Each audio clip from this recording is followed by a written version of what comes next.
Po tani pas një muaj pritje dhe asnjë veprimi konkret nga ana e atyre që na premtuan që do ndërmarrin masa.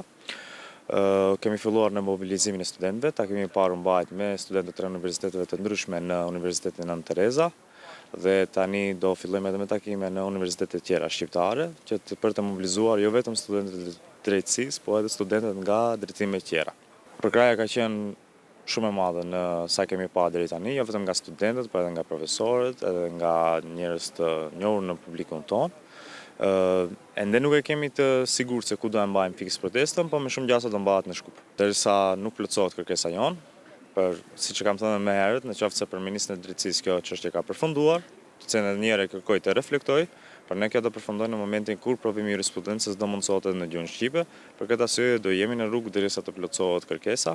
Edhe një herë do shfrytëzoj momentin të ftoj të gjithë kolegët tanë nga fakultetet të ndryshme, të gjithë eksponentët politik, të gjithë njerëzit civil të shoqërisë tonë civile, të bashkohen protestës dhe ta bëjmë sa më të madhe. Kjo nuk është vetëm protestë jona, por protestë për të ardhmen e këtij vendit.